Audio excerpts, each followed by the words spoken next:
Welcome back to my channel. Let's get right into it.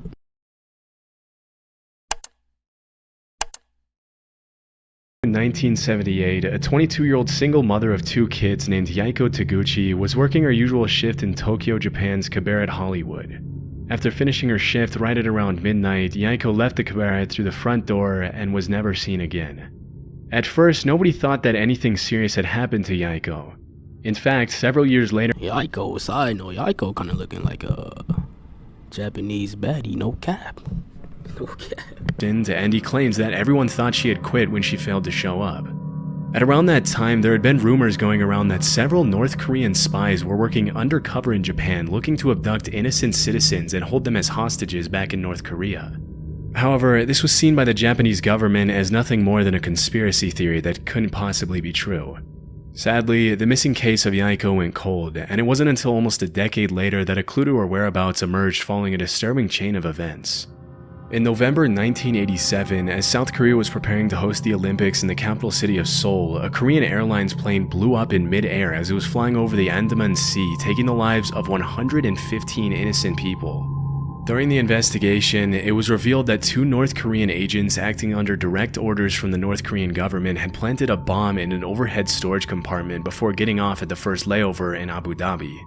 As the authorities were closing in on the 2 suspects, one of them took his life with a cyanide-laced cigarette, but the South Korean government was able to arrest the other agent responsible for the attack.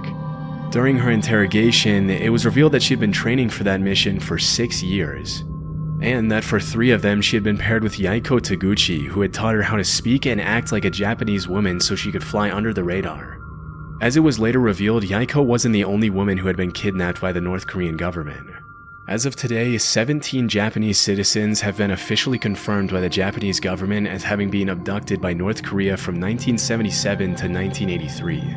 Disturbingly, a lot of them were shamelessly kidnapped in the middle of the day and thrown on a boat to North Korea. You might think that the victims were involved in something shady that put them on the North Korean government's radar, but the investigations actually suggest that most of them were average citizens who just happened to be at the wrong place at the wrong time. One woman was captured while she was walking to a knitting class, and 2 others were kidnapped on a vacation to Europe. Another one, a 13-year-old girl, was taken as she was walking back home from school. Some of this video is about conspiracy theories that turned out to be true, but as you can see, they said how people was abducted. It really wasn't planned, and they said they was abducted in broad daylight. So that's even crazier. But as you can see, it's just like they said, it's just random people in the wrong place at the wrong time for them. So like they said, one woman was heading to the next class. They ended up kidnapped the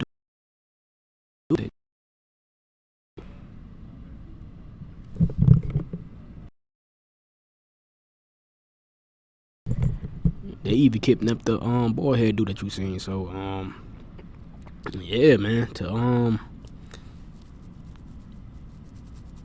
Gotta be aware. Everybody gotta be aware, man. Make sure you're good and stuff like that. When it comes to being a man and getting kidnapped too, obviously, man can get kidnapped, obviously. But it's like, bro, go to the gym, do what you gotta do. I don't know what the laws is overseas in Japan about guns, so I don't know if you could carry that on you. I'm not sure, but come on. And then for the woman, protect yourself too, man. Get mace, bear mace if y'all got to. Like I said, a gun too, but I don't know the gun laws over there or stuff like that though. So yeah, man, just a side note. Let's get right back into the conspiracy. Kidnapped for identity theft purposes, while others, like Yaiko, were forcefully brought to North Korea to teach the Japanese language and culture to North Korean spies. After the kidnappings were confirmed beyond the shadow of a doubt, the North Korean government had no choice but to come forward and apologize, but they claimed that only 5 of the 17 kidnapping victims were still alive. Over the next few years, the North Korean government would send what they would claim to be the cremated remains of some of the deceased victims back to Japan. However, as DNA testing would quickly reveal, pretty much all of the remains were fake, leading the Japanese government to believe that many more of the kidnapping victims were still alive. To this day, the North Korean government has stuck to its story, claiming that there are only 13 kidnapping victims and that the ones who are still alive were sent back safely to Japan. Shockingly, while the Japanese government has officially confirmed 17 kidnappings, the list of potential victims suggests that the true number could be as high as 800. Sadly, given the current political situation, it's unlikely we'll ever see the full extent of these abductions, or see the North Korean government held truly accountable for its horrific crimes. Just the other day, I found myself wasting hours of time I could have spent working on videos trying to find and cancel active subscriptions. That's why I've partnered with Rocket Money, the sponsor of this video. Rocket Money is the person. A journalist named Seymour Hersh published an article in the New York Times in which he accused the CIA of several assassination attempts on both foreign and American politicians who they considered to be anti-war dissidents.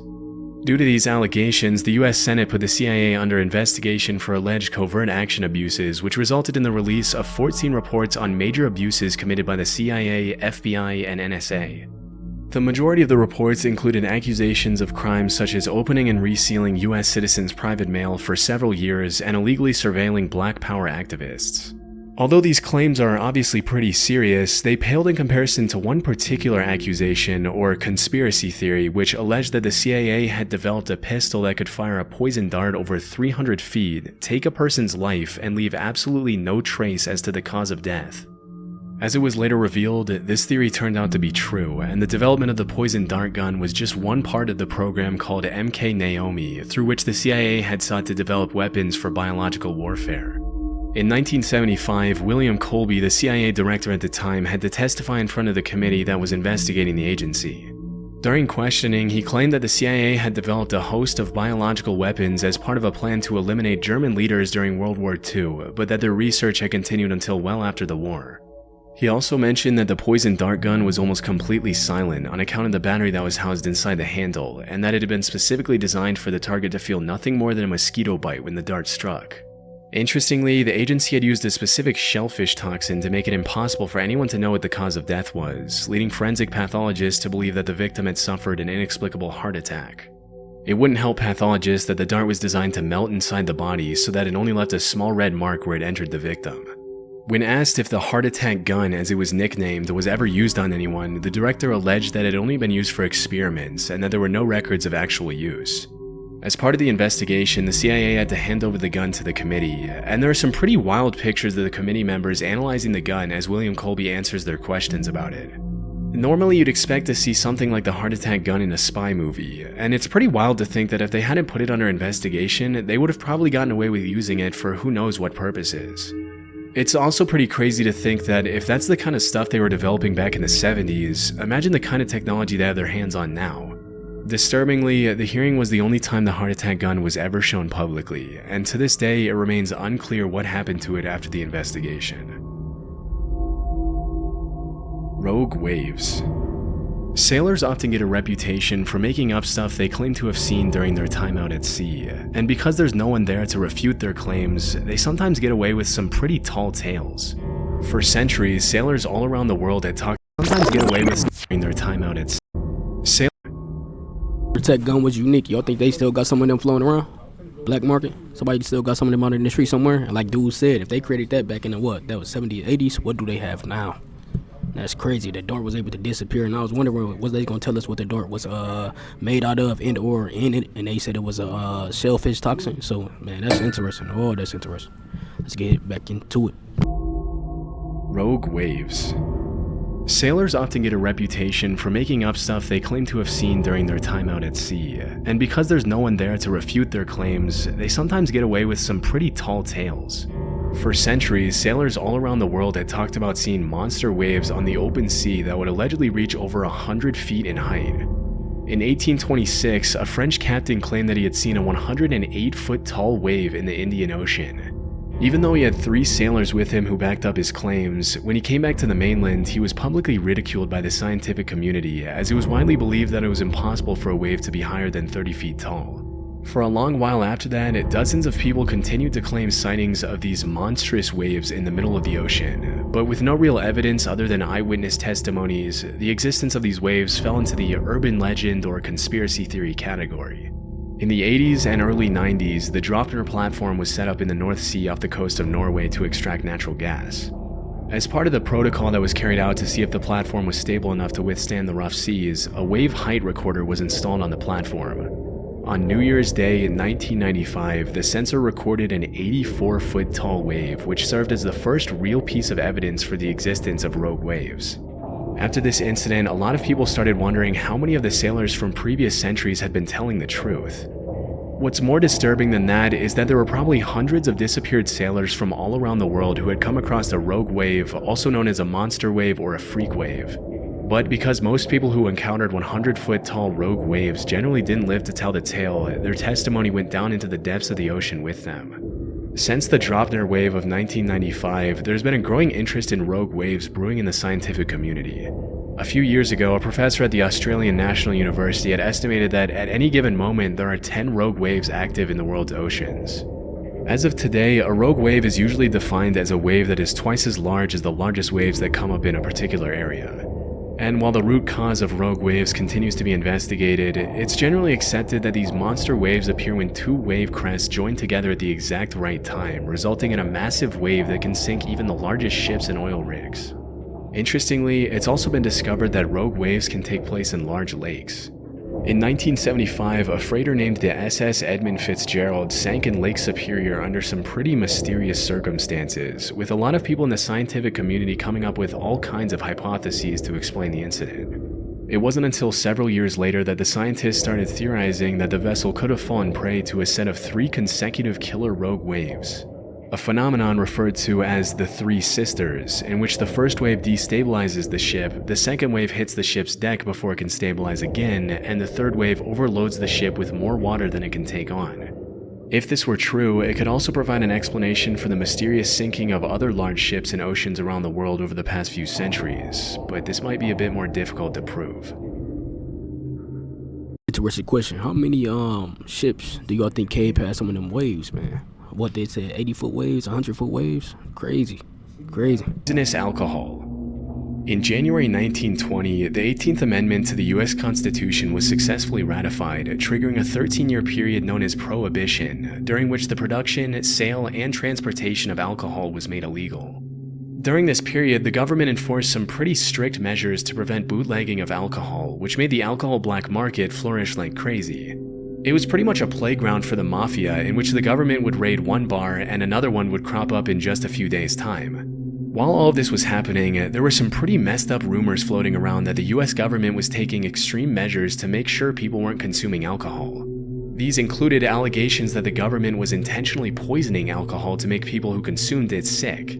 For a while, this remained something of a conspiracy theory, but things took a turn pretty quickly on New Year's Day 1927 when 41 people died from alcohol poisoning at New York's Bellevue Hospital.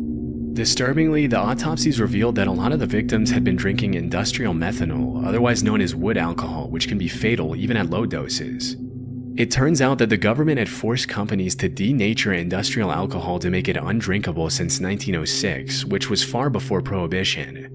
But when the crackdown on alcohol started, the government ordered these companies to add quinine, methyl alcohol, and other toxic chemicals to discourage people from drinking it. Their reasoning was that if black market dealers knew their alcohol had been poisoned, they wouldn't dare distribute it knowing how dangerous it would be for their customers to consume. I guess they forgot to factor in that the demand for alcohol at the time was absolutely insane, and that black market dealers didn't care who lived or died from consuming their product. It wasn't until December 1933, 6 years after the Bellevue incident, that the federal government finally toned down their abstinence from alcohol policies. But by then, thousands of Americans had already been poisoned with contaminated alcohol. Gorillas. Nowadays, there's really nothing too shocking about seeing a gorilla in a zoo or on TV, but there was once a time when gorillas were considered to be in the same category as the chupacabra, the Jersey Devil, Bigfoot, and the Loch Ness Monster.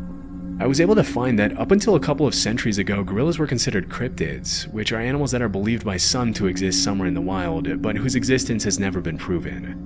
With most of these creatures, alleged sightings often turn out to be hoaxes, but obviously in the case of gorillas, what were once just rumors turned out to be true. Western explorers wouldn't come across a gorilla until around the 1500s, when an English explorer named Andrew Battelle was captured by the Portuguese off the coast of West Africa. While he was held captive on the mainland, Battelle described these disturbing, giant, ape-like creatures that would occasionally prowl around his campfire, but because he had never seen a similar creature before, he described them more as monsters than as animals. Battelle's description sent the rest of the world into what we can only call a gorilla frenzy, with all kinds of rumors being spread about these allegedly bloodthirsty, dangerous creatures living in exotic parts of the world. Over the next couple hundred years, the buzz around gorillas grew as explorers in Africa sent back illustrations of gorillas to Europe, which were often given to royalty and emperors as rare gifts. If you were to ask any European back then what a gorilla was, they would have described it in a similar way to how we describe Bigfoot or the chupacabra nowadays. They were thought of more as mythical monsters than regular animals. It wasn't until over 200 years or so later that an American naturalist named Thomas S. Savage found a gorilla skull in 1847 during an expedition to Africa, which was the first piece of real proof for the existence of these animals. Naturally, this triggered a bunch of new expeditions to the area, and between 1855 and 1859, French explorer Paul Duchaillu confirmed the existence of gorillas and even brought some back dead. Just as Andrew Battelle before him, Paul Duchaillu also described gorillas as these savage, bloodthirsty creatures which stuck in the public mind for a long time. Around 15 years later, some German explorers brought back a baby gorilla from Africa to Liverpool, even putting up some towels on the ship so he could swing around and entertain himself on the long journey back. As you can probably imagine, as soon as the ship arrived back in Liverpool, people started flocking around the hotel where the gorilla was allegedly being kept to catch a glimpse of the once mythical creature. To the public's dismay, Pongo the gorilla wasn't the massive, violent monster they had thought, but rather a cute little 2-year-old gorilla who loved to play with dogs. A few years later in 1902, a German explorer named Robert von Beringe killed 2 mountain gorillas, which were huge in comparison to the baby gorilla that the previous German explorers had brought back. And that was really the first time the public was able to understand what a full-sized adult gorilla looked like. It's pretty crazy to think that at some point these animals that we now see as normal were once seen as legendary monsters. Interestingly, if you really look at the research, there are a ton of other animals that we now take for granted that were once brushed off as hoaxes, including kangaroos, platypuses, giant squids, and Komodo dragons. With so many of these myths turning out to be true, it really makes you wonder how many animals are out there that we have no idea even exist. That being said, man, let's go wrap it up for the conspiracy theories videos, and I'm out. Peace.